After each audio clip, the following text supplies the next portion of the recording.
Hello. Je vais parler en français. Ça fait longtemps. En fait, ça m'a stressé d'entendre tout ce langage historique de tout le monde aujourd'hui. Je suis artiste, donc j'ai un langage un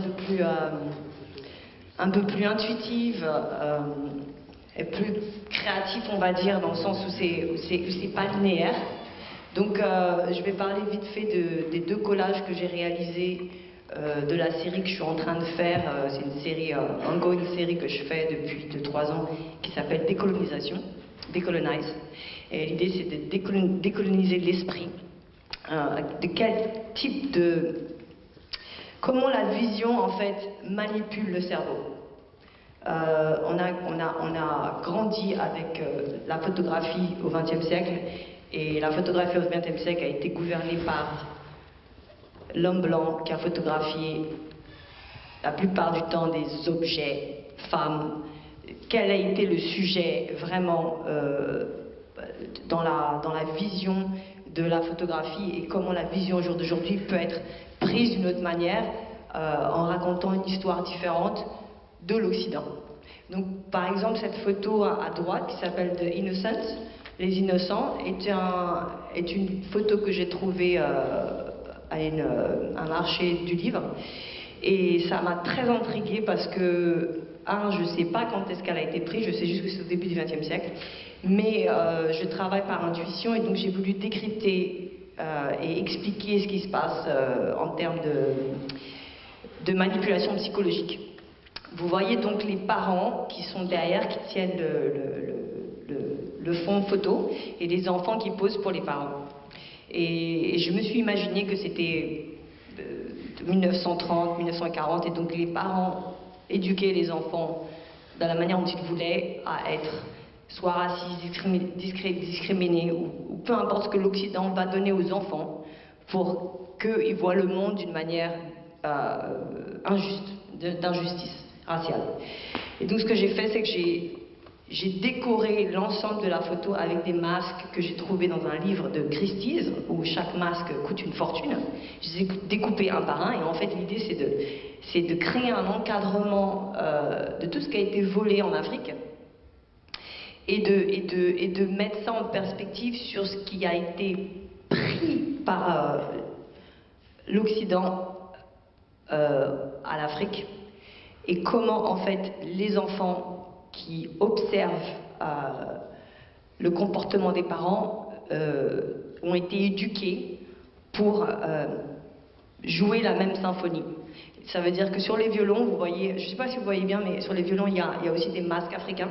Et en fait, les parents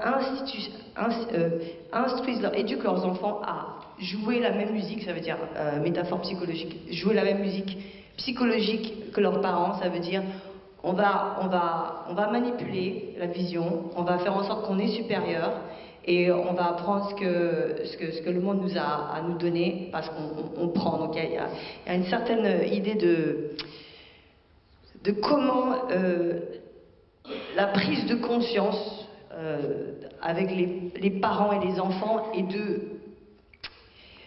de comment on va dire, de pas donner au monde, mais de prendre au monde. C'est très métaphorique, c'est très universel ce que je dis, mais ça se veut pas historique seulement, ça se veut plus universel comme idée. Ça veut dire les enfants sont malgré tout nés innocents, et ils ont été placés dans un univers, dans un monde, dans une éducation, dans une société qui va les moduler d'une manière où ils vont se sentir supérieurs. Voilà.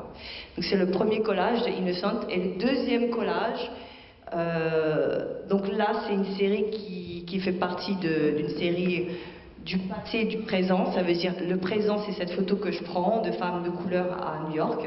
Je fais beaucoup de portraits de femmes de couleur où je crée un univers où les femmes de couleur sont plus des objets mais des sujets, et elles deviennent des déesses, des icônes, des superstars.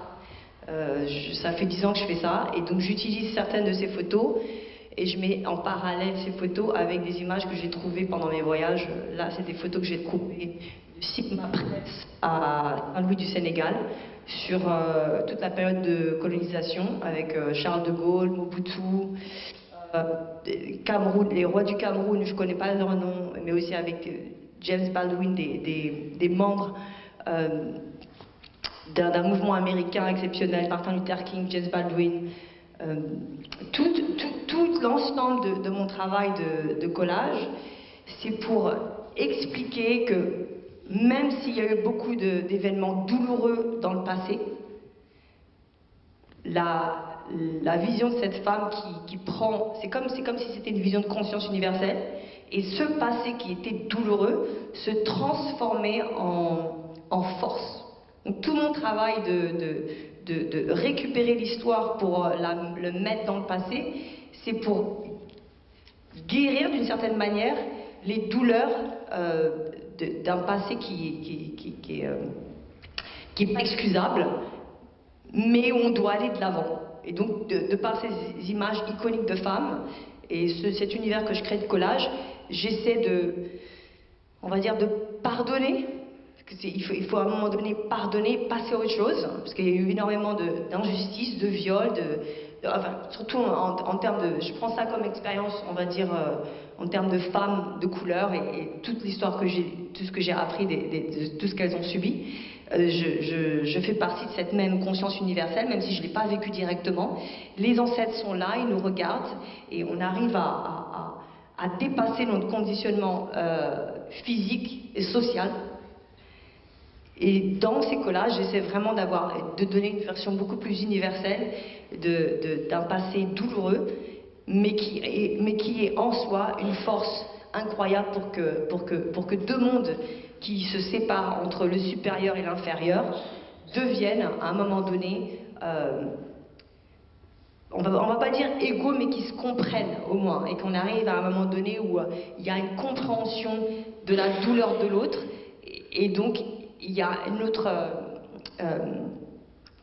autre force psychologique qui va venir des deux univers, Occident et de l'Afrique par exemple. Donc je cherche dans mon travail tout le temps à développer des techniques qui vont aider à faire que la personne qui voit le travail, elle se pose des questions, mais pas que sur le passé, pas comme un historien, et disant « Ah, ça, c'était cette période, c'était cette période. » J'essaie vraiment d'arriver à mettre carte sur table, de se dire « Ça peut être le futur, on peut tous être ensemble. » Ça doit être utopique pour beaucoup de gens.